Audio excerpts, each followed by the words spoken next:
Boa noite. Boa noite. A Polícia de São Paulo fez uma operação para combater o chamado Tribunal do Crime.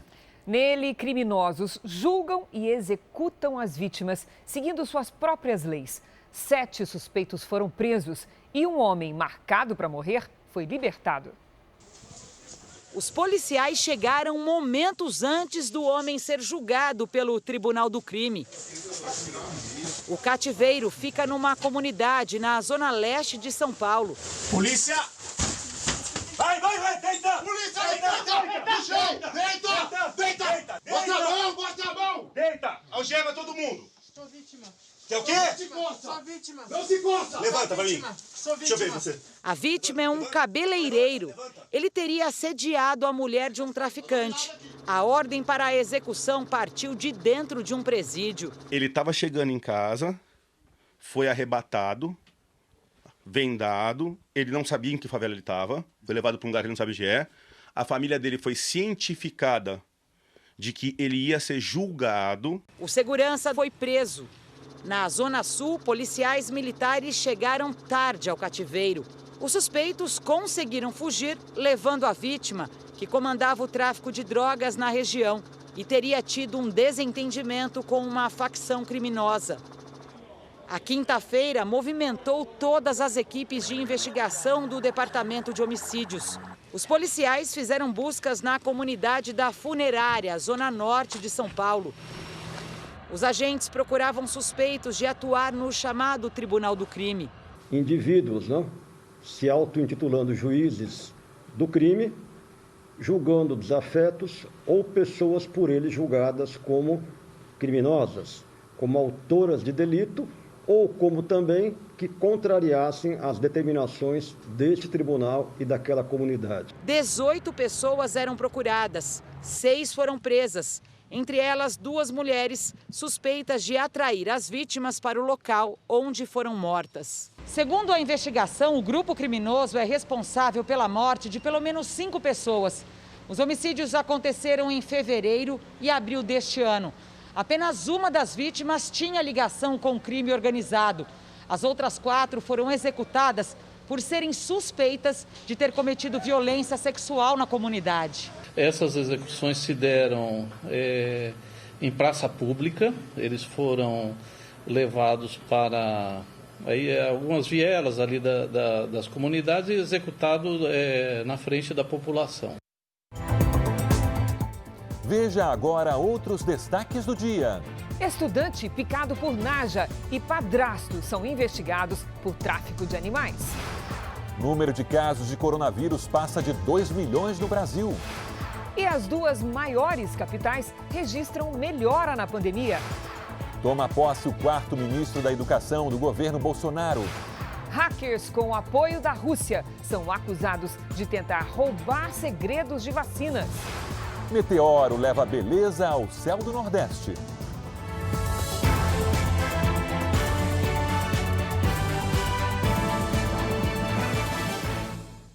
Oferecimento Empréstimo Bradesco. Escolha o melhor para seu futuro hoje.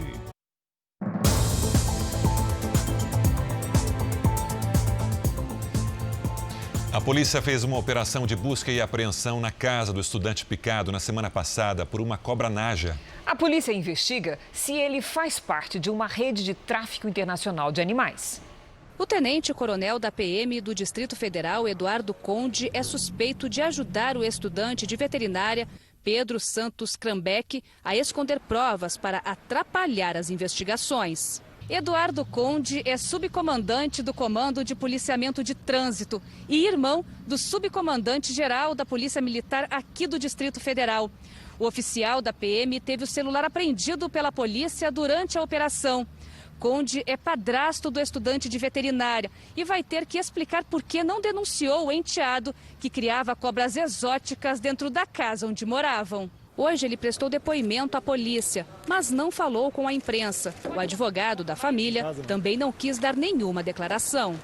O que o senhor pode falar sobre o que está acontecendo? Vou falar só dentro do processo.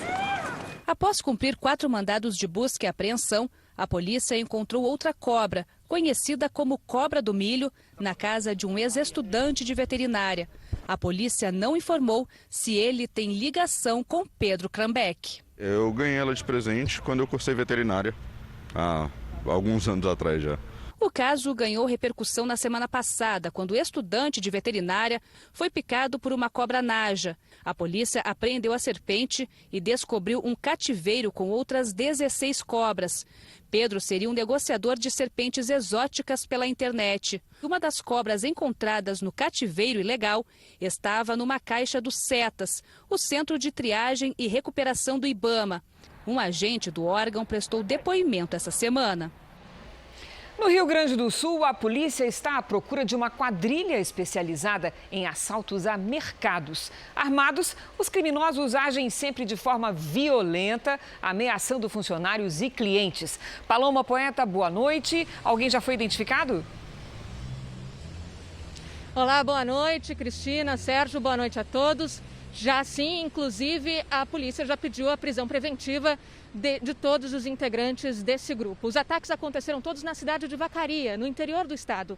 As câmeras de segurança dos estabelecimentos flagraram 3 dos 4 assaltos cometidos pelo grupo desde o mês de maio.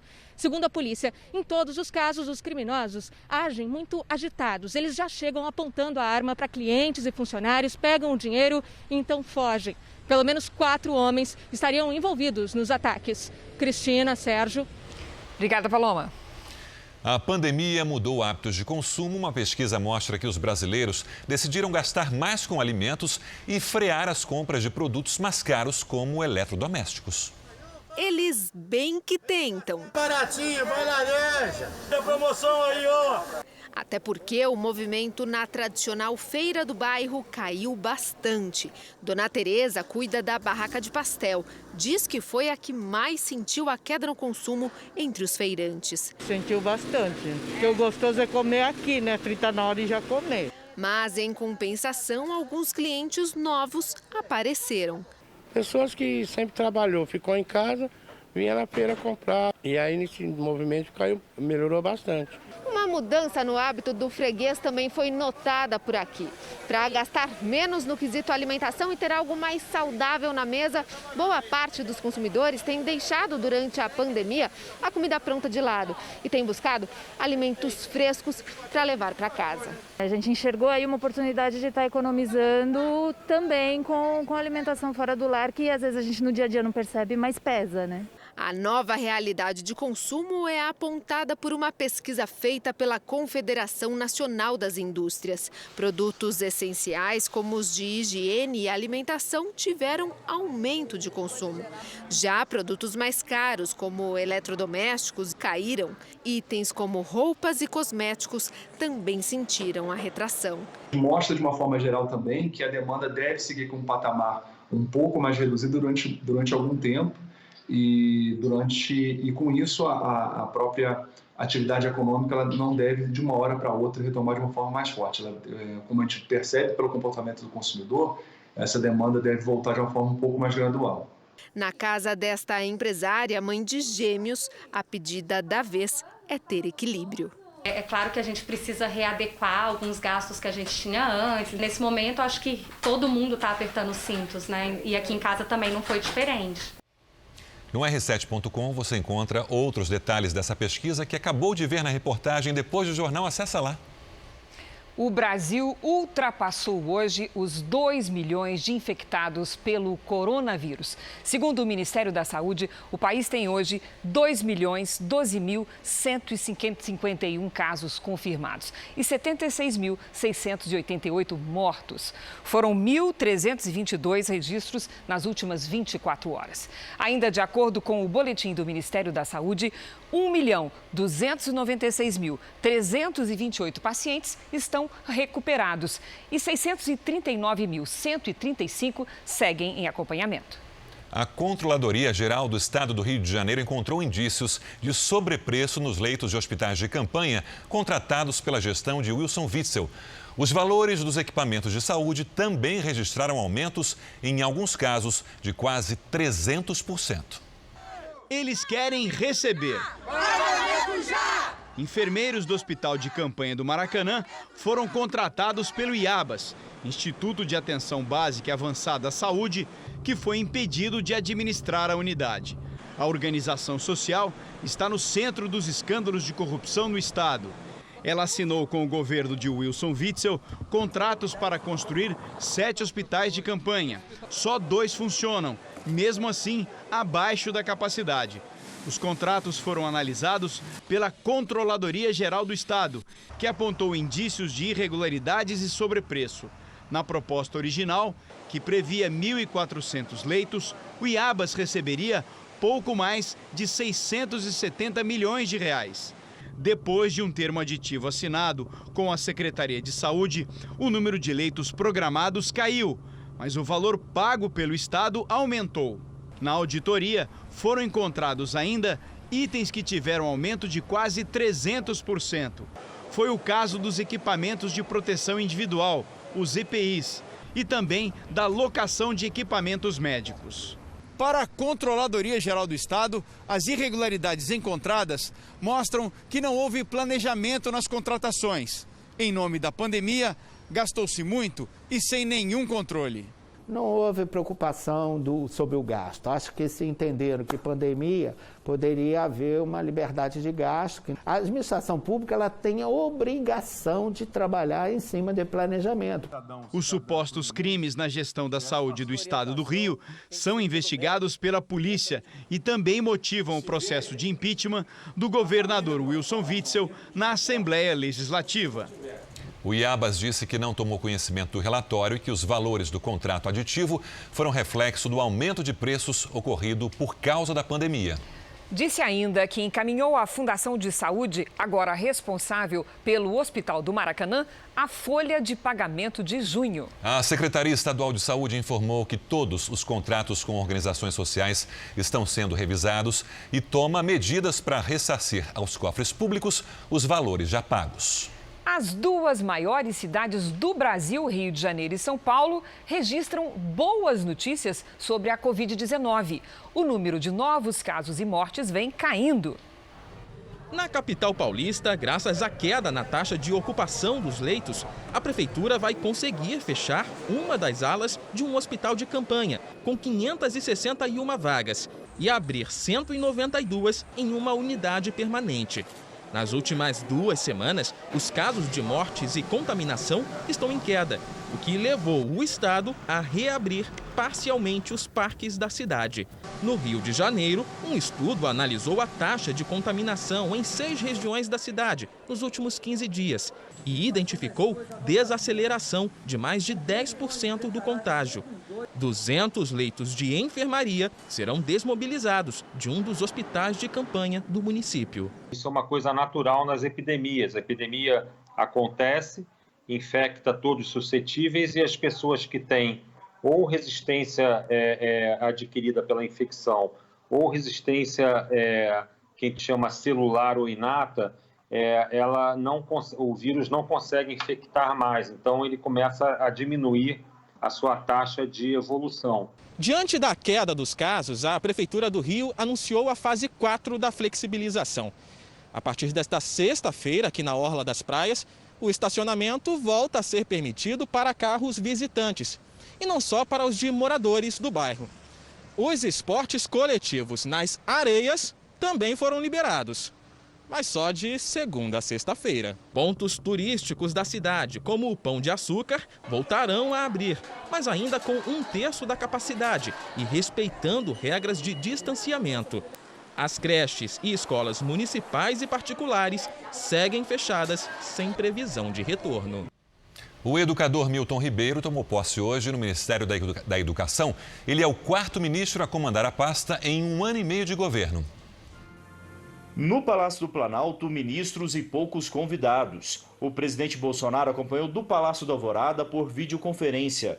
Advogado, membro do Conselho de Ética Pública da Presidência da República, doutor em Educação pela Universidade de São Paulo, mestre em Direito Constitucional e especialista em Administração, Milton Ribeiro também é pastor e atua no Conselho Deliberativo da Universidade Mackenzie, onde foi vice-reitor.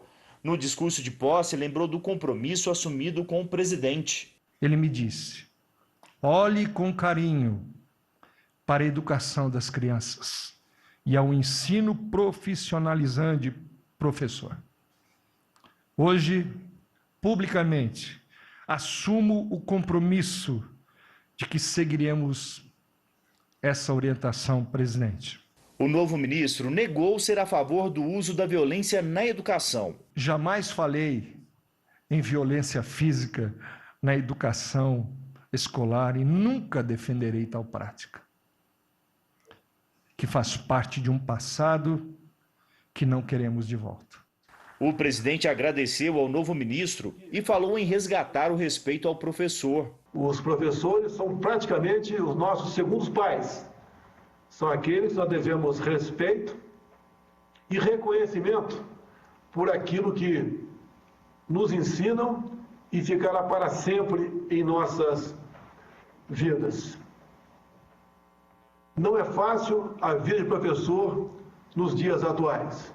E com toda certeza, a chegada de um ministro voltado para o diálogo, usando a sua experiência e querendo o melhor para as crianças, esse entendimento se fará presente. Milton Ribeiro é o 4º ministro da Educação do governo Bolsonaro. Ele terá desafios importantes, como comandar o processo de volta às aulas presenciais nas escolas e universidades. Outra discussão é com relação ao novo Fundeb, o Fundo Nacional de Desenvolvimento da Educação Básica. A proposta pode ser colocada em votação na Câmara dos Deputados na próxima semana. O atual fundo termina legalmente no fim deste ano e os recursos são considerados fundamentais para financiar a educação, da creche ao ensino médio. O Ministério da Saúde também terá troca de comando. O presidente tem dito nos bastidores que pretende esperar mais um pouco, mas vai indicar um substituto para o interino.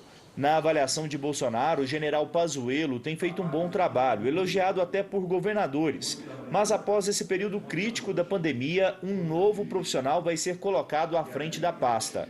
Entre os motivos para a confirmação da mudança está a questão de Pazuello ser um general da ativa.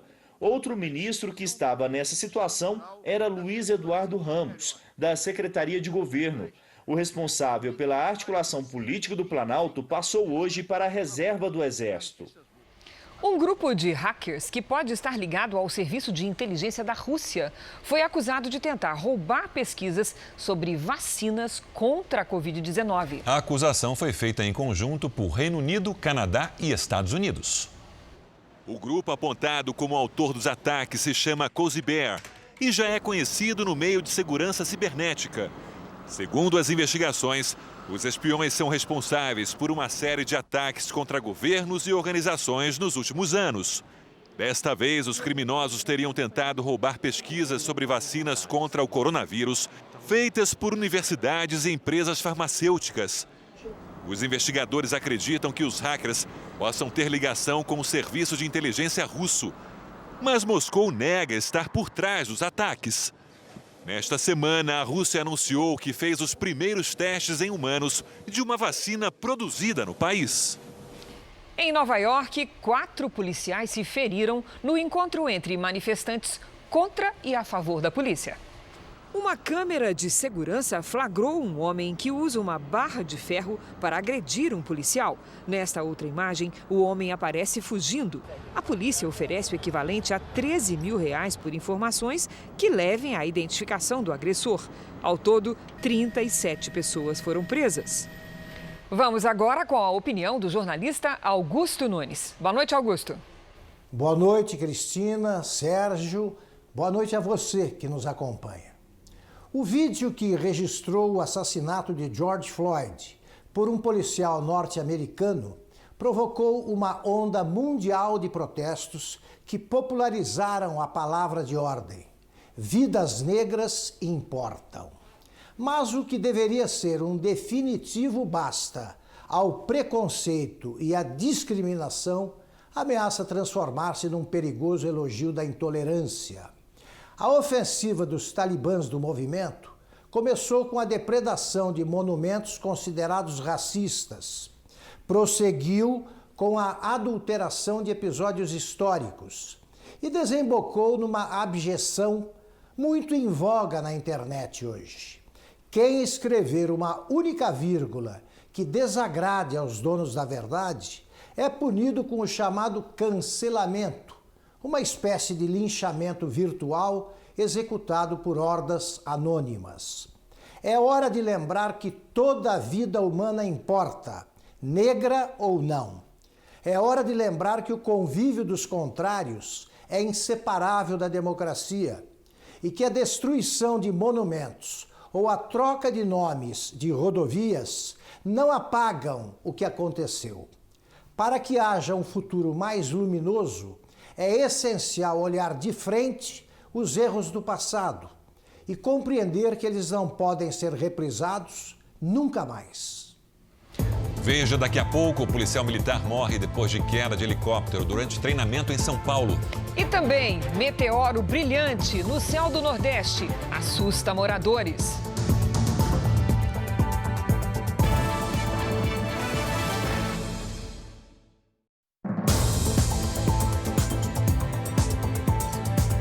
A Câmara dos Deputados aprovou o auxílio de R$ 600 para atletas e profissionais do esporte. Vamos a Brasília ao vivo com o Luiz Fara Monteiro. Fara, boa noite.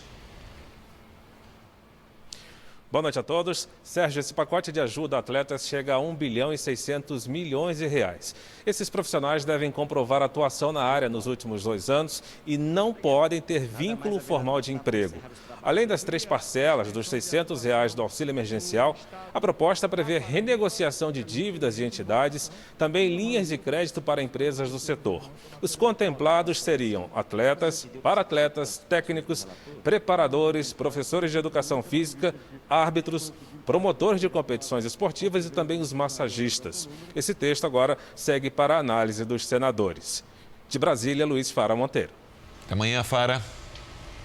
O ministro da Defesa explicou hoje por que decidiu abrir uma ação contra Gilmar Mendes, do Supremo Tribunal Federal. A declaração foi dada durante o programa JR Entrevista.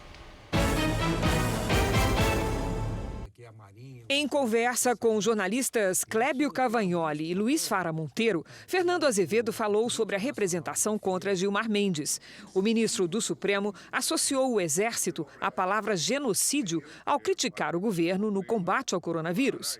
Eu fico imaginando um sargento embarcado num submarino, né, com 24 horas, 24/7, afundando no mar, levantando. Ele vê uma notícia que os companheiros dele do Exército fazem parte de um genocídio. Eu vejo um tenente aviador, né, fazendo uma interceptação de uma aeronave, posando depois, liga a televisão e vê que um juiz do Supremo, da mais alta corte, diz que seus companheiros do Exército estão fazendo um genocídio. Não é cabível isso. Então tivemos que dar uma resposta em relação a essa afirmação que foi totalmente em desacordo. O ministro da Defesa também apoiou os militares que fazem parte do governo em todas as pastas. Aproveitar a experiência e expertise de militares faz parte. Outros presidentes aproveitaram outros segmentos da sociedade para compor a equipe, né? E eu não vejo demérito nenhum, pelo contrário, os militares que estão no Palácio do Planalto são altamente qualificados, né? Altamente. Aí eu coloco todos os ministérios, ministros, inclusive de origem militar, em um ano da equipe do presidente Bolsonaro não tivemos nenhum caso de corrupção. Então é um sinal altamente positivo. Você pode assistir ao JR Entrevista às 10h30 da noite na Record News, no portal R7 e no canal do YouTube do Jornal da Record. E os melhores momentos desse encontro você também pode rever no JR 24 horas. A Câmara dos Deputados considera que prorrogar a desoneração da folha de pagamento de 17 setores da economia é uma medida que não afronta a Constituição. Com essa conclusão, aumenta a chance da derrubada do veto que o governo havia imposto a esta medida. O incentivo tributário, que acabaria em dezembro, foi aprovado por mais um ano, incluído na medida provisória que permite reduzir a jornada de trabalho e o salário por causa da pandemia. No entanto, o mecanismo foi vetado pelo presidente Bolsonaro e agora o veto será analisado pelo Congresso. A mesa diretora estudou se a medida é constitucional porque a reforma da Previdência impede a criação de novos benefícios. Como a medida provisória da desoneração apenas prorroga um benefício criado por regra anterior, ele foi considerado legítimo pelos técnicos da casa. O documento alega que a mera prorrogação do prazo de validade da substituição não pode ser considerada uma nova medida, já que as alíquotas não foram alteradas. E que o legislador pode até mesmo tornar permanentes as substituições instituídas antes da emenda constitucional. Desde 2011, empresas de 17 setores da economia adotaram a desoneração da folha, que permite às empresas contribuir menos à Previdência Social sobre a remuneração dos funcionários. As que possuem muita mão de obra pagam menos aos cofres públicos, mas, em compensação, contratam mais funcionários. Fernando Pimentel, presidente da Associação Brasileira da Indústria Têxtil, afirma que o fim do benefício atingiria em cheio as empresas justamente no momento de recuperação por causa da pandemia do coronavírus. A reoneração da folha de pagamento de 17 setores é absolutamente inadequada e sem sentido no momento em que as empresas estão procurando preservar os empregos e retomar as suas atividades. Isso vai contra também aquilo que foi acordado na votação na Câmara e no Senado, assim como contra o próprio discurso do governo federal e do próprio ministro Guedes, dizendo que desonerar o custo do emprego é uma das medidas fundamentais para a geração de postos de trabalho. O parecer da Câmara dos Deputados será uma ferramenta fundamental que os legisladores poderão utilizar para uma eventual derrubada do veto presidencial. E o Congresso se articula para isso. Um documento assinado por 36 entidades já foi entregue ao presidente da Casa, Rodrigo Maia, e solicita que a desoneração seja mantida até 2021. O presidente do Senado, Davi Alcolumbre, chegou a colocar na pauta de hoje a análise de 28 vetos, mas cancelou a votação para buscar entendimento com as lideranças. Mais de 6 milhões de pessoas estão empregadas nos setores que pedem a derrubada do veto. Se isso não acontecer, pelo menos 1 milhão de trabalhadores correm o risco de perder o emprego. O Ministério da Economia deve encaminhar amanhã o texto da reforma tributária à Casa Civil. A proposta não inclui a criação de imposto sobre pagamentos eletrônicos semelhante à antiga CPMF. Desde o ano passado, os deputados não se reuniam para debater a reforma tributária. E o encontro desta quinta-feira na Câmara ainda foi sem uma proposta do governo e sem acordo com o Senado. Mas o presidente Rodrigo Maia defendeu que as duas casas discutam o tema em conjunto. Torcer para que o Senado venha junto conosco. Aqui não é uma questão de forçar, de pressionar. A nossa pressão não é nossa. A pressão é da sociedade em relação ao parlamento, porque a sociedade precisa do governo e do parlamento soluções para que a partir do segundo semestre, mas principalmente do próximo ano, nós tenhamos as condições para o Brasil voltar a crescer, para o Brasil voltar a gerar emprego, principalmente emprego formal, de carteira assinada. Esta semana, Maia se encontrou com o ministro da Economia, Paulo Guedes, para conversar sobre a reforma. Depois de tanto tempo parada, tudo indica que agora a reforma tributária vai avançar. O Ministério da Economia diz que o texto da primeira fase está pronto e será encaminhado à Casa Civil nesta sexta-feira e que na próxima semana deve chegar ao Congresso Nacional. Nesta primeira fase, o texto vai trazer a criação de um imposto sobre valor agregado federal. A ideia é englobar no IVA 2 impostos federais, o Programa de Integração Social, PIS, e a Contribuição para o Financiamento da Seguridade Social, COFINS. O governo espera que, com um sistema mais simples, a arrecadação aumente e a sonegação diminua. A proposta de criar um imposto de até 0,4% sobre pagamentos ou comércio em meio eletrônico, nos moldes da antiga CPMF, não fará parte desta primeira fase da reforma tributária. Veja a seguir, imagens inéditas mostram fogueiras na superfície do Sol. E também, depois do frio, a chuva forte provoca estragos no sul do país.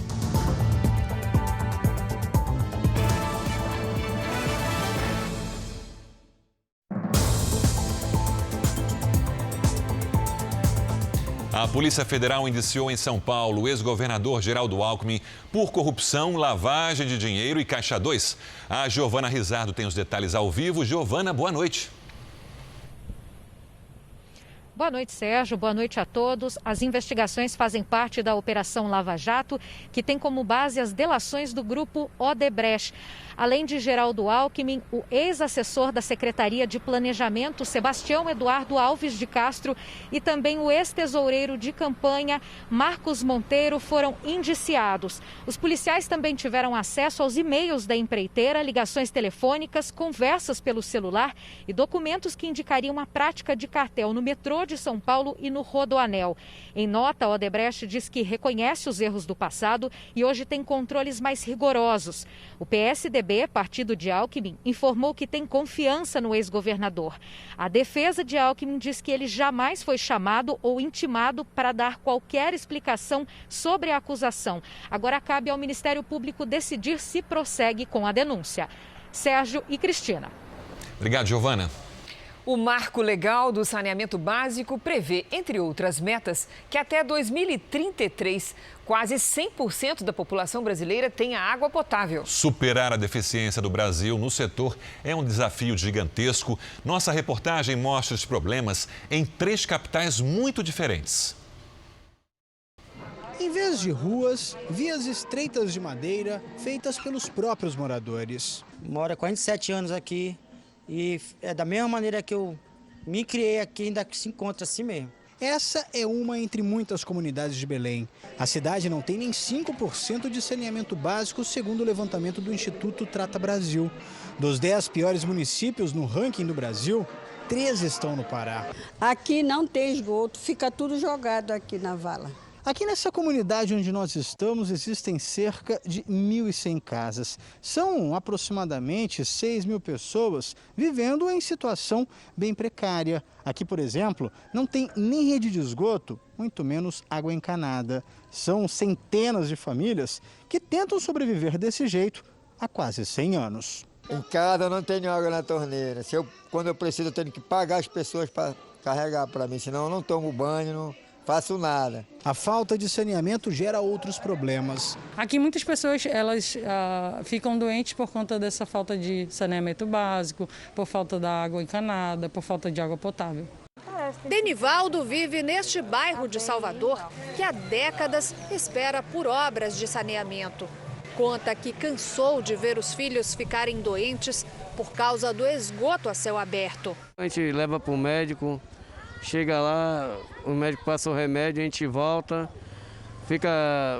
a criança fica no dia bom, mas depois volta de novo a mesma coisa. O Sistema Nacional de Informações sobre Saneamento faz uma estimativa de investimento médio por habitante no país de R$ 114 por ano.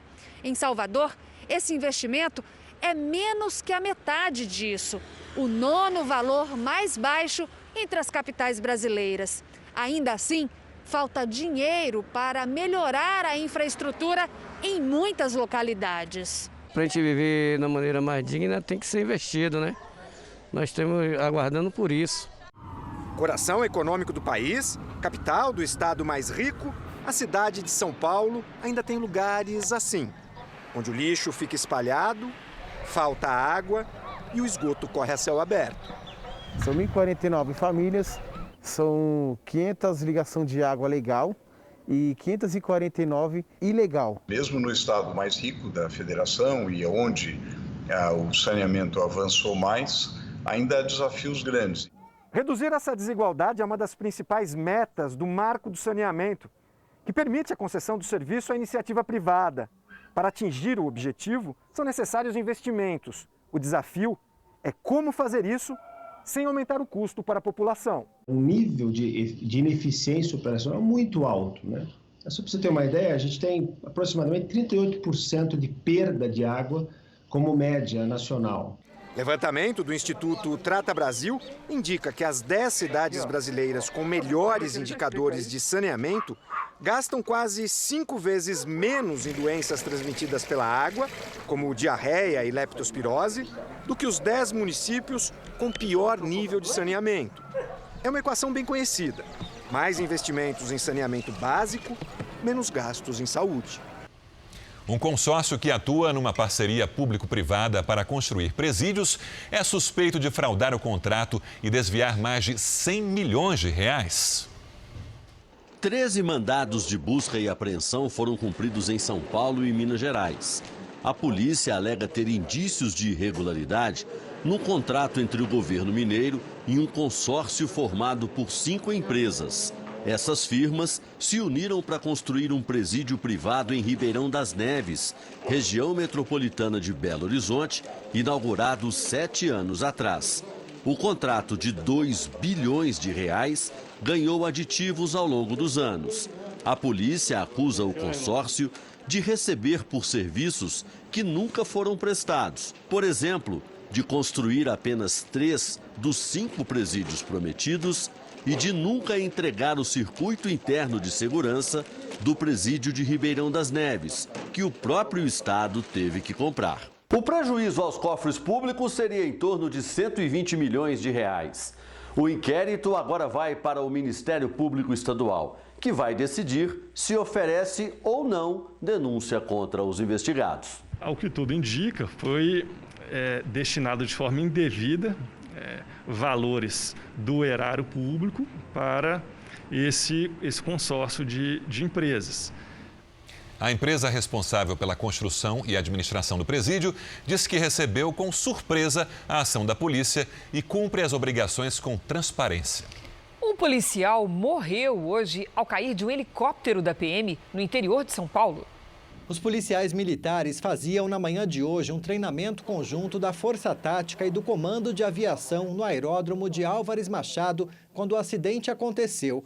O cabo Alexandre Luiz Batista, de 43 anos, estava dentro do helicóptero Águia. Segundo testemunhas, ele se desequilibrou durante o voo e caiu de uma altura de 10 metros. Alexandre foi socorrido e encaminhado ao Hospital Regional de Presidente Prudente. Apesar de todos os procedimentos de reanimação, não resistiu. A Polícia Militar informou que vai abrir uma sindicância interna. A Polícia Civil também esteve no local e vai apurar as causas do acidente. Estava aqui na chácara quando a minha filha ficou sabendo e mandou para mim a notícia. E eu corri na casa do pai dele, e o pai dele não sabia, o irmão dele também não sabia. Uma pessoa saudável, né? Pessoa saudável, cheia de vida, uma pessoa alegre, uma pessoa feliz, de bem com a vida.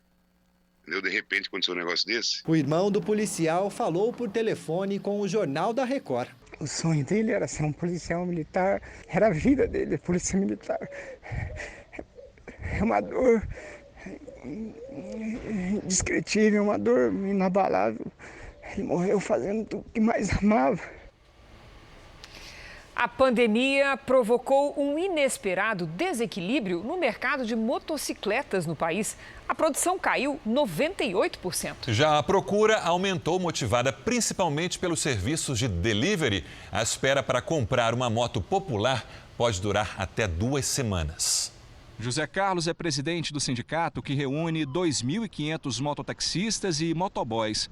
Todos os anos, parte dos filiados precisa trocar a moto por uma 0 quilômetro, segundo a legislação municipal. Só que dessa vez não está sendo possível. Não vai chegar as motos amarelas que nós havíamos pedido só o ano que vem. O dono desta concessionária explica que as vendas de moto caíram 70% de março para cá. A procura não falta. O que não tem é produto para vender. Nós não tivemos produto, tá? Caímos assim assustadoramente, caímos por umas 100 motos, mais ou menos. O principal motivo é que a produção de motos no Brasil está concentrada em Manaus, uma das primeiras capitais do país atingidas pela pandemia. Como algumas fábricas chegaram a ficar 60 dias fechadas, a produção despencou. No ano passado, eram feitas, em média, 92 mil unidades por mês. Em abril desse ano, foram apenas 1.400 motos. Falta motocicleta e sobra demanda, aquecida principalmente pelos entregadores por aplicativo e de gente que quer fugir do transporte coletivo. Um perigo em tempos de coronavírus. Sair dessa vida, né, de ficar andando de ônibus, os ônibus todos lotados. Hoje, a fila de espera é de 2 semanas, em média. Por conta da lei da oferta e da procura, as motos de baixa cilindrada estão mais caras. A moto que custava 10.200, hoje ela está custando 14 mil e pouco. Os ataques a religiosos em Angola ganharam o reforço da TV estatal do país. A TPA, Televisão Pública de Angola, vem mostrando reportagens caluniosas com declarações infundadas e mentirosas, sem o cuidado de ouvir os responsáveis da Igreja Universal, que temem que a violência possa aumentar.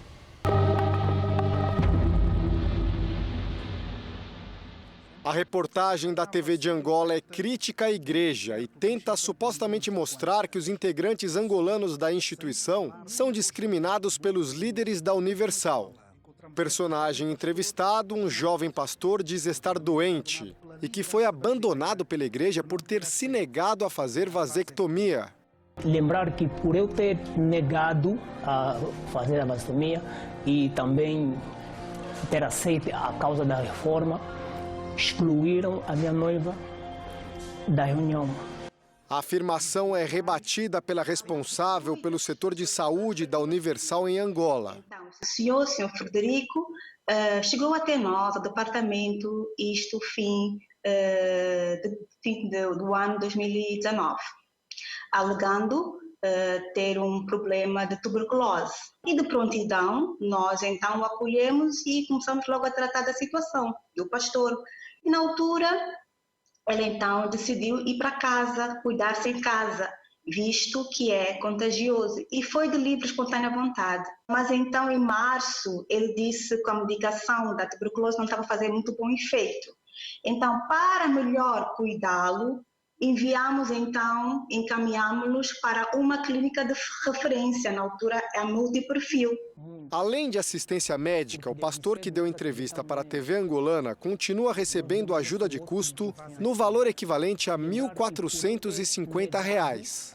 O senhor Frederico, como todos os outros, também teve, e temos aqui provas do último depósito que a igreja fez na sua conta para ajudar na sua saúde. Então, ela dizer que não teve apoio, que não teve suporte com relação à igreja para a sua saúde é mentira. Sobre a suposta obrigação para que pastores angolanos façam vasectomia, a Universal rebate com números. Dos 157 pastores locais casados, 85 têm filhos. Entre brasileiros e angolanos que trabalham no país africano, há 127 filhos, sejam crianças ou adolescentes. Nem casado é obrigado a fazer vasectomia, quanto mais um solteiro. Daqui a pouco as pessoas vão querer sair de casa para jogar pedra na igreja. A reportagem da TPA visita ainda um condomínio de pastores e entrevista a esposa de um integrante angolano da igreja. Ela reclama por ter que dividir a residência com outra família.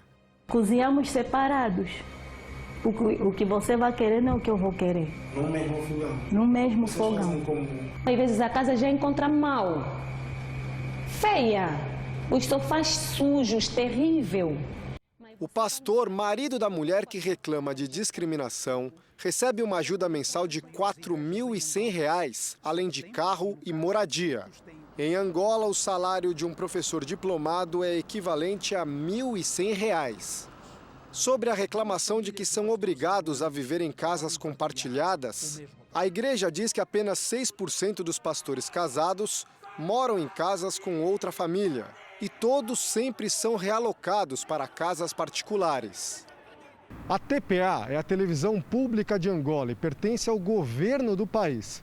A reportagem com a suposta denúncia contra a Universal foi feita no momento em que templos são invadidos e crescem as demonstrações de ódio contra religiosos brasileiros. O vice-presidente da Universal em Angola conta que chegou a ser procurado pela TPA. Eles ligaram para nós, para mim pessoalmente, dizendo que eles queriam gravar uma entrevista. Eu gravei a entrevista, mas infelizmente eles não passaram a entrevista. Não saiu. Já o bispo líder da Igreja Universal no país, Honorilton Gonçalves, acredita em uma campanha pública contra a instituição brasileira. Lamentável o que está acontecendo dentro da TPA. Eu não estou acusando ninguém, mas eu estou denunciando que há um crime de incitação popular. Aqui no Brasil, o Senado aprovou ontem, por unanimidade, a criação de uma comitiva que vai até Angola tratar dos casos de invasão a templos e agressão a religiosos brasileiros. Com as fronteiras temporariamente fechadas em Angola por conta da pandemia, a comitiva de parlamentares deve viajar ao país no dia 9 de agosto.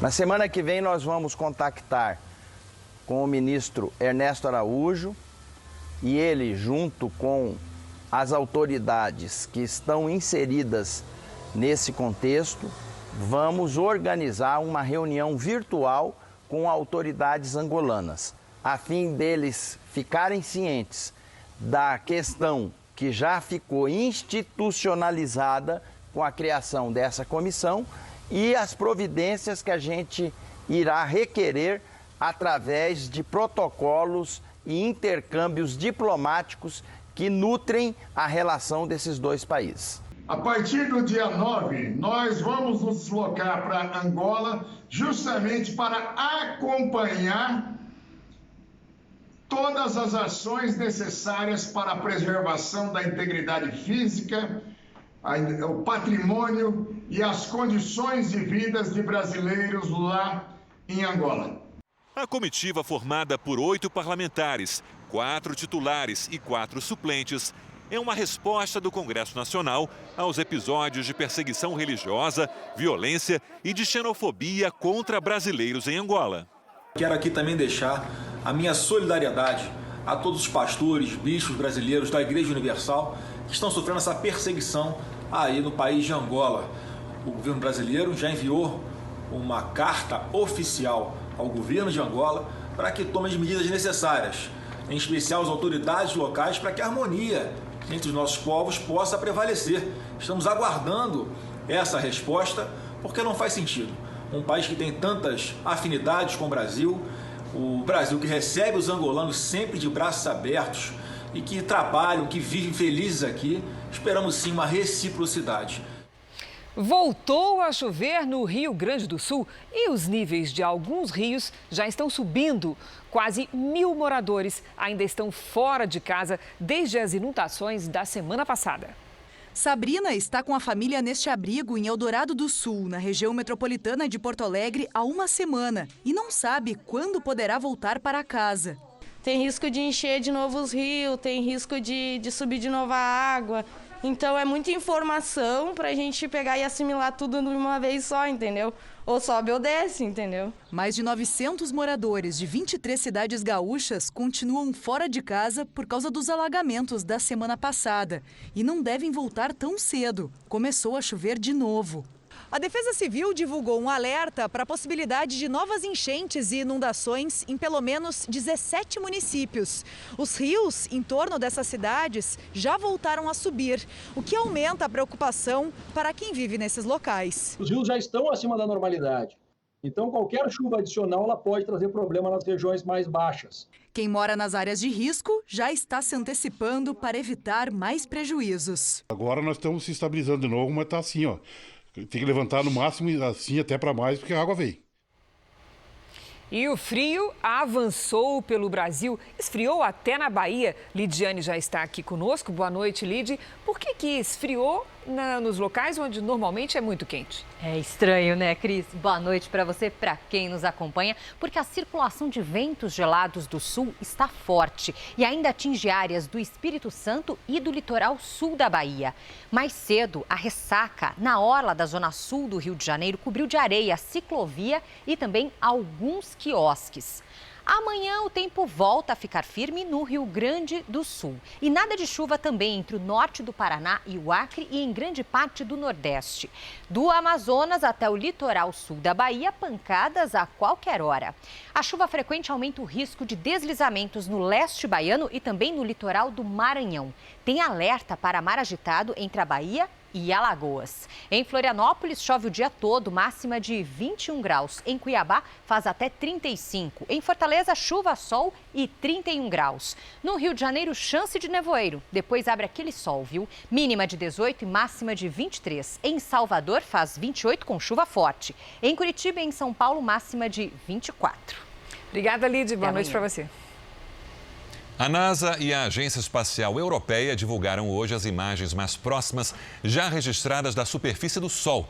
Elas foram capturadas a 77 milhões de quilômetros do astro, metade da distância entre ele e a Terra. É possível ver pequenas chamas na superfície que os cientistas batizaram de fogueiras. Elas podem ajudar em estudos sobre a atmosfera solar. Um meteoro iluminou o céu de alguns estados do Nordeste. O fenômeno assustou moradores que viram um clarão e ouviram um forte barulho de explosão que vinha do céu. Também conhecido como bólido, o meteoro brilhante termina a trajetória em alta velocidade com uma explosão na atmosfera. O fenômeno foi registrado nos estados de Pernambuco, Paraíba, Ceará e Bahia. Um laboratório no Rio de Janeiro vai importar o único medicamento com registro para o tratamento da Covid-19 no mundo. O QR Code já está aqui na tela, então aponte a câmera do seu celular e tire suas dúvidas sobre esse remédio. Foram 21 dias internado por causa da Covid-19. 11 deles dependendo de um respirador. A recuperação foi difícil e lenta. Logo que eu retornei para casa, eu não conseguia falar mais do que 5 minutos direto com ninguém. Eu começava a tossir e para me apoiar no chão era muito difícil. Um medicamento produzido na Rússia promete ajudar pacientes como Eric, o Avifavir. A droga seria capaz de conter a reprodução do coronavírus. O destino das 100 mil caixas do medicamento russo é esse laboratório no Rio de Janeiro. O remédio é o primeiro no mundo autorizado e registrado para o tratamento da Covid-19. Aqui no Brasil, a produção e a venda ainda não foram liberadas. Normalmente, esse é um processo que leva anos, mas por causa da emergência da pandemia, pode ser acelerado. Os cientistas russos aprovaram o uso do Avifavir no tempo recorde de 10 dias. Fundamentalmente para o tratamento da doença nas fases iniciais para evitar o agravamento. Nunca pode ser entendido, como algumas pessoas querem difundir para vários medicamentos, que ele é uma garantia de que você vai tomar preventivamente. No Brasil, o medicamento só vai ser comercializado depois de receber a autorização da Anvisa. Para esse infectologista, é preciso cautela. Muito cedo para falar. É mais uma perspectiva, é mais uma das drogas que está sendo testada, os antivirais, né, que agem contra o vírus do coronavírus, mas a gente realmente tem que esperar que os estudos mostrem o benefício dessa intervenção. O Jornal da Record termina aqui. A edição de hoje na íntegra e também a nossa versão em podcast estão no Play Plus e em todas as nossas plataformas digitais. E à 00:30 tem mais Jornal da Record. Fique agora com a novela Apocalipse. A gente se vê amanhã. Até lá. Boa noite e até amanhã.